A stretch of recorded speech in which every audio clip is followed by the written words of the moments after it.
चलिए अगला क्वेश्चन है बेटा हमारा एक्सरसाइज का 2.9 क्वेश्चन कह रहा है the resistance of a conductivity cell containing 0.001 molar KCl solution at 298 Kelvin is 1500 ohm. What is the cell constant if the conductivity of same KCl solution at 298 Kelvin is this value? ठीक है जी, ये value हमें दी हुई है, आपको conductivity दी हुई है cell की, गिवन चीज़ें लिख लेते हैं बेटा हम। तो सबसे पहले हमें इसमें कंसंट्रेशन दी हुई है, मोलर कंसंट्रेशन दी हुई है 0.001 मोलर। उसके बाद हमें क्या दिया हुआ है, यहाँ पे हमें रेजिस्टेंस दिया हुआ है 1500 ओम का रेजिस्टेंस दिया हुआ है। हमें सेल कांस्टेंट दिया हुआ है बेटा, ये सेल कांस्टेंट हमें फाइंड करना है, सेल कांस्टेंट हमें फाइंड करना है बेटा। सेल कांस्टेंट क्या होता है, ये सेल कांस्टेंट होता है और इसकी वैल्यू क्या होती है L/A। तो ये हमें फाइंड करना है, ठीक है, ये कैलकुलेट करना है। कंडक्टिविटी मैम हमें दी हुई है 0.146 इंटू 10⁻³ साइमन पर सेंटीमीटर। ये हमें क्या दी हुई है बेटा, कंडक्टिविटी दी हुई है। अब हमें क्या करना है, हमें सेल कांस्टेंट पे जाना है।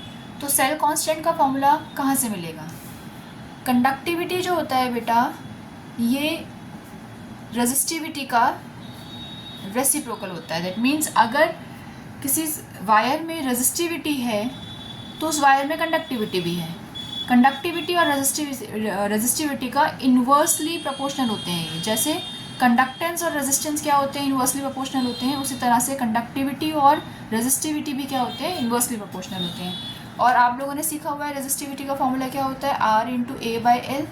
तो कंडक्टिविटी क्या हो जाएगी, L/R/A। ये हो जाएगा हमारा फॉर्मूला।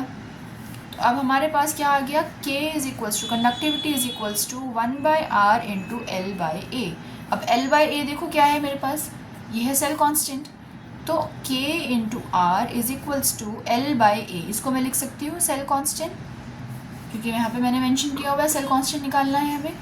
तो कंडक्टिविटी कितनी है 0.146 इंटू 10⁻³ और रेजिस्टिविटी कितनी है 1500 is equals to the cell constant. और अगर मैं यहाँ से सेल कांस्टेंट की वैल्यू को कैलकुलेट करूँ बेटा, इसको मल्टीप्लाई करके, तो आपके पास ही बेटा ये वैल्यू आएगी 2.219 इंटू 10⁻³ पर सेंटीमीटर, जिसे आप 0.219 भी लिख सकते हो, है ना। या आप इसको इस स्टेप पे भी छोड़ सकते हो। यूनिट कैसे आई, क्योंकि हमारी यूनिट क्या चल रही है, यहाँ देखो पर सेंटीमीटर चल रही है, तो हमारी यूनिट क्या रह जाएगी सेल कांस्टेंट की पर सेंटीमीटर। यूनिट कट जाएंगी, कैसे कटेंगी यूनिट्स, कंडक्टिविटी की यूनिट क्या होती है, देखो आप यूनिट्स, कंडक्टिविटी की यूनिट क्या थी, साइमन पर सेंटीमीटर इंटू हमारे पास क्या है ओम, है ना। ओम क्या होता है, कंडक्टिविटी, रेजिस्टेंस होता है।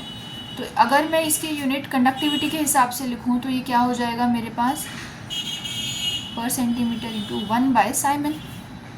ये कंडक्टिविटी हो जाएगी, कंडक्टेंस हो जाएगा, तो साइमन से साइमन गया, सिर्फ सेंटीमीटर बचेगा पर सेंटीमीटर। तो पर सेंटीमीटर के हिसाब से आपने वैल्यू निकाला।